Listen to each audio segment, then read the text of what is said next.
Every morning, you make choices.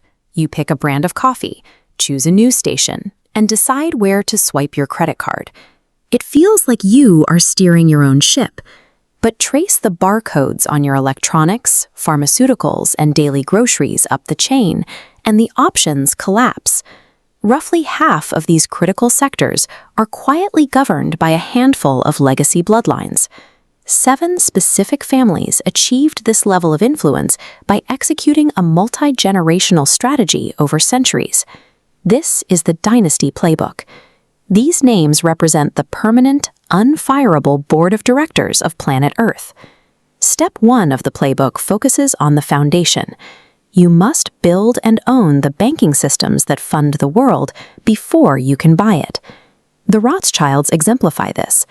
Since 1744, this family has spent 277 years compounding their banking operations to acquire massive sectors of global real estate, mining, and energy.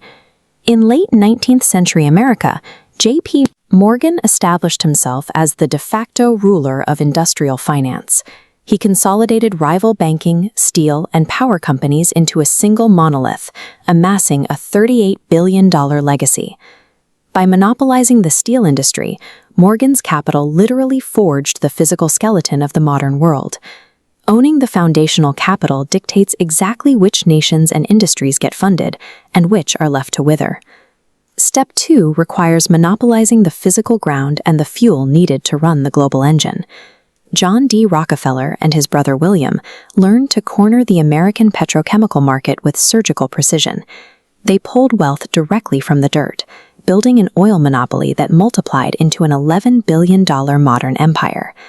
Industrial extraction is balanced by aristocratic landholding. The House of Windsor, headed for decades by Queen Elizabeth II, operates as a premier global landlord. In addition to British taxpayer funding, the Windsors hold vast tracts of global land ceded to the family over centuries. While governments rise and fall, these families retain permanent, unshakable dominion over the earth itself. Step 3 moves into the public consciousness. Once you own the money and the land, you seek to control the information and infrastructure of daily life.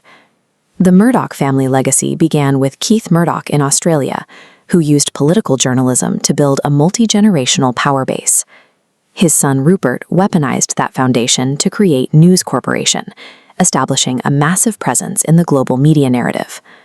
The Pritzker family secured a similar hold on physical space through the Hyatt brand, which now spans over 800 global locations.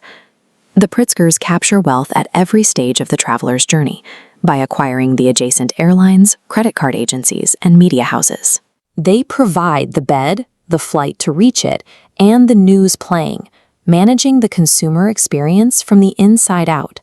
We've traced the records of 6 major dynasties: the Rothschilds, Morgans, Rockefellers, Windsors, Murdochs, and Pritzkers. But that leaves one family missing from our original count of 7. That blank 7th slot represents the truest form of power, the unseen wealth that operates entirely above the reach of public records. Their influence is baked into the asphalt of your commute and the microscopic circuitry of the screen in your hand. In this landscape, you are not an independent participant in a free global society. You are a permanent tenant, renting temporary space in a world they own and operate.